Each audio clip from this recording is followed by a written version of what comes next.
लेकर रखें। एक चौकी पर मैंने करवा चौथ माता की जो भी तस्वीर है वो रखी है, साथ में उनको आसन दिया है। गंगाजल छिड़ककर हम पूरी चौकी को और माता की तस्वीर को पवित्र कर लेंगे। ओम श्री गणेशाय नमः कहकर हम अपनी पूजा प्रारंभ करते हैं, करवा माता का ध्यान करते हैं। ये शाम की पूजा है। अब अष्टदल कमल बनाकर हम इस पर कलश की स्थापना करेंगे। एक वीडियो में मैंने आपको बताया था कि कलश की स्थापना करते समय नारियल भी स्थापित आप कर सकते हैं। जो लोग कलश की स्थापना नहीं कर सकते उनके लिए आज की ये वीडियो मैं बना रही हूँ।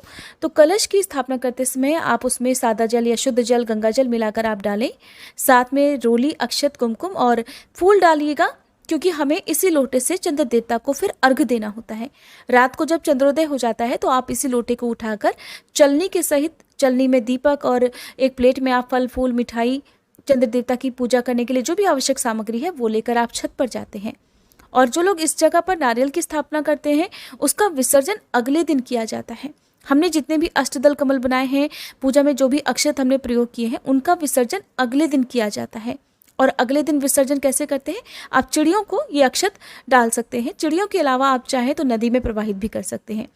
अब हमें कलश की पूजा करनी होती है। कलश पर आप बिंदी लगाकर फिर उस पर स्वास्तिक का निशान बना लीजिएगा। फिर कलावा हमें कलश के मुंह पर जरूर बांधना होता है। जिस दिन भी इस तरह के खास व्रत होते हैं तो वहाँ पर कलश की स्थापना करते समय कलश में आप कलावा बांधें। बाद में आप विसर्जन करने से पहले इस कलावे को अपने हाथ में अगले दिन बांध सकते हैं। उसके ऊपर पुण्य पात्र हम रख देंगे। बहुत से लोग दीप कलश की स्थापना करते हैं तो इसी पुण्य पात्र के ऊपर दीपक भी जलाकर रखते हैं। मैंने ऐसा नहीं किया है। अब हमें भगवान गणेश जी की स्थापना करनी है, तो हम सबसे पहले थोड़े से अक्षत रखकर उस पर भगवान गणेश जी को ओम श्री गणेशाय नमः कहकर विराजित करेंगे। फिर पूरे शिव परिवार को भी ओम नमः शिवाय और ओम गौराय नमः कहकर स्थापित कर लेंगे। गंगा जल से उन्हें स्नान कराकर फिर हम रोली, कुमकुम, अक्षत लगाएंगे। भगवान शिव को हम चंदन का तिलक लगाएंगे। माँ पार्वती को सिंदूर अर्पित करके सभी को हम अक्षत अर्पित कर देंगे। फिर हम करवा माता की पूजा करेंगे। तो करवा माता को पूजा करते समय हम तिलक लगाएंगे, अक्षत अर्पित करेंगे। करवा माता की तस्वीर में हम चंद्र देवता को, भगवान गणेश को और उसमें जो जो मुख्य चित्र हैं उन सभी को तिलक करेंगे। आरती की जगह पर भी हम तिलक लगाएंगे। माँ को हम चुनरी अर्पित करके अब वस्त्र रूपी हम उन्हें कलावा अर्पित कर देंगे। देखिए, कलावा हमें सभी को अर्पित करना है। भगवान गणेश जी को, भगवान शिव और माँ पार्वती जी को ये हम वस्त्र रूपी कलावा अर्पित कर देते हैं। बहुत से लोग इस दिन भगवान गणेश को और भोलेनाथ को जनेऊ भी अर्पित करते हैं। अब हम करवा माता को वस्त्र रूपी कलावा अर्पित करेंगे। इसके साथ ही हम मन में ध्यान करते रहेंगे कि हे करवा माता, आप हमारी इस पूजा को स्वीकार कीजिएगा। माता को वस्त्र अर्पित करने के साथ ही अब हम यहाँ पर दीप प्रज्वलित करने के लिए थोड़े से अक्षत रखेंगे। उसके ऊपर हम दीप जलाएंगे। कभी भी जो दीपक है वो ऐसे ही चौकी पर नहीं रखना चाहिए। थोड़े से फूल या अक्षत आप रखकर फिर दीपक जलाएं। दीपक को भी आप फूल अर्पित करके दीपक की भी पूजा करें। अब यहाँ पर मैं करवे स्थापित करूंगी, तो अष्टदल कमल 2 जगह मैंने बनाए हैं। अष्टदल कमल बनाने के बाद जो मिट्टी के करवे होते हैं तो हम उन्हें स्थापित करेंगे। देखिए, मिट्टी के करवे बहुत ही शुभ माने जाते हैं पूजा में, और इन करवों में टोटी होती है। तो जो चंद्र देवता को अर्घ दिया जाता है वो भी आप इसी तरह के लोटे से चंद्र देवता को अर्घ दे सकते हैं। अगर टोटी वाला लोटा ना मिले तो आप जो साधारण से लोटे होते हैं, कलश होते हैं, उससे भी आप चंद्र देवता को अर्घ दे सकते हैं। सभी को हम यहाँ पर तिलक लगा लेंगे, मौली कलावा बांध देंगे। अब आपके यहाँ जो भी इन करवों में भरा जाता है आप उसे भर सकते हैं। बहुत सी जगह पर गेहूं भरे जाते हैं, कुछ जगह पर शक्कर भरी जाती है, कहीं पर अक्षत भरे जाते हैं, कुछ जगह पर फल फूल मिठाई या फिर जो दाल के फरे होते हैं वो भी रखे जाते हैं। अब हम करवा चौथ व्रत की जो किताब है उसकी भी पूजा करेंगे। इसी से हमें कथा पढ़नी होती है।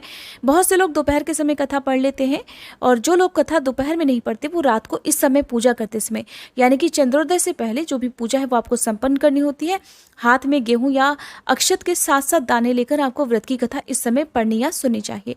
जो हमने करवे रखे हैं उसके ऊपर थोड़े से फल या मिठाई आप जरूर रखें, और इन करवों के ऊपर जो भी हम मिठाई रखते हैं, प्रसाद रखते हैं, उसी को हमें एक करवा जो हमें फेरने के बाद मिलता है उसी से हमें अपना व्रत खोलना चाहिए।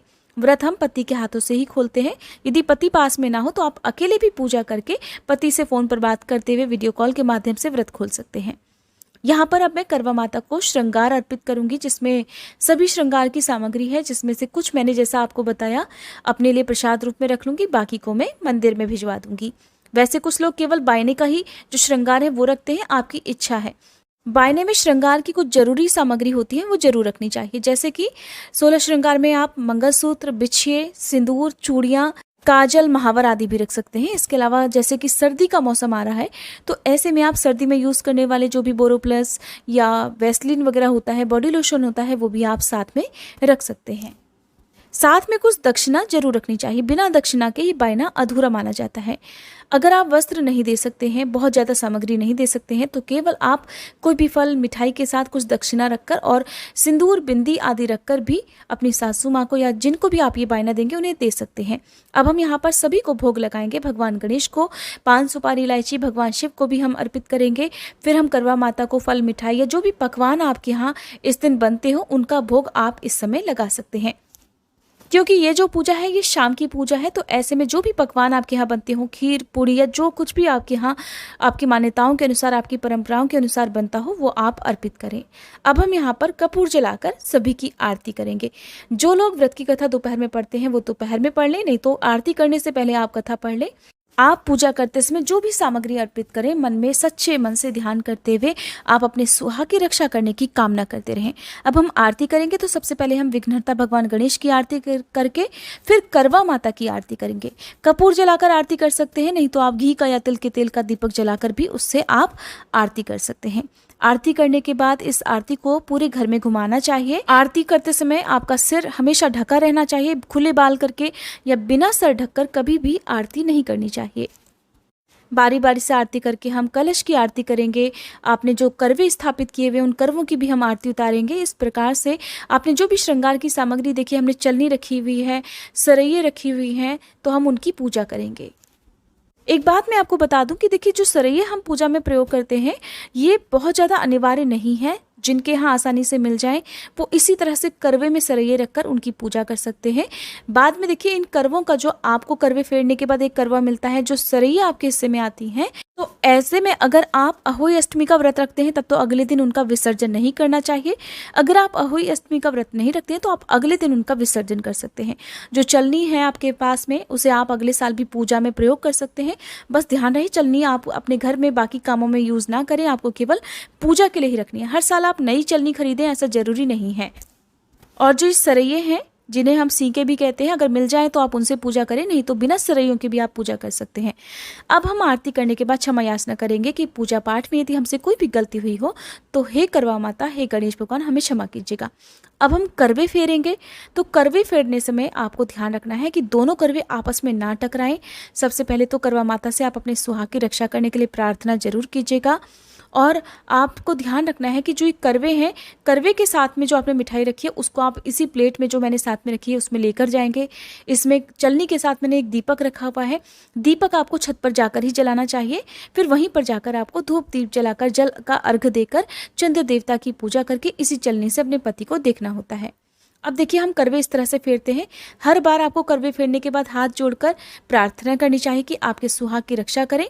इस तरह से 7 बार हमें करवे फेरने होते हैं। क्योंकि करवा माता माता पार्वती का ही रूप होती है, तो जो आपने सबसे पहले बाईं तरफ करवा रखा है वो करवा माता का होता है, दूसरा करवा आपका खुद का होता है। इस प्रकार से 7 बार आपको करवा फेरने के बाद हाथ जोड़कर प्रार्थना करनी चाहिए कि हे करवा माता, हे माता पार्वती, आप हमारे द्वारा इन करवों को स्वीकार कीजिएगा और हमारे सुहाग की सदा रक्षा कीजिएगा। कुछ जगह पर इन करवों को फेरते समय परंपराओं के अनुसार कुछ गीत भी गाए जाते हैं, तो आपके यहाँ जैसी भी मान्यता हो उसका पालन आप करवा फेरते समय करें। यहाँ पर मैंने करवे में सीके लगाई हैं। अगर आपके पास सीके नहीं है तो आप बिना सीकों के भी करवा फेर सकते हैं। कई बार मायके में रहकर सुहागिन महिलाओं को ये व्रत रखना पड़ जाता है, तो ऐसे में आप अपने मायके में ही पूजा तो कर सकते हैं, लेकिन जो बायना होता है वो आप उठा कर रख दीजिए। जब भी वापस आप ससुराल में आए तब अपनी सासू माँ को ये बायना जरूर दे सकते हैं।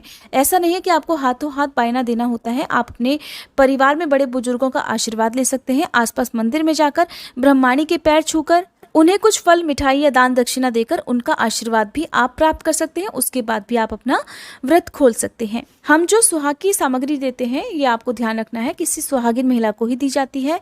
अगर ऐसा नहीं है तो आप सुहाग की सामग्री को छोड़कर बाकी जो भी फल, मिठाई, वस्त्र हैं वो आप, और साथ में जरूरी चीज़ें जैसे हैं कि बिंदी वगैरह, चूड़ियाँ आप दे सकते हैं, वस्त्र, मिठाई वगैरह दे सकते हैं, वो आप अपने परिवार की जो भी बड़ी बुजुर्ग महिला है उन्हें दे सकते हैं।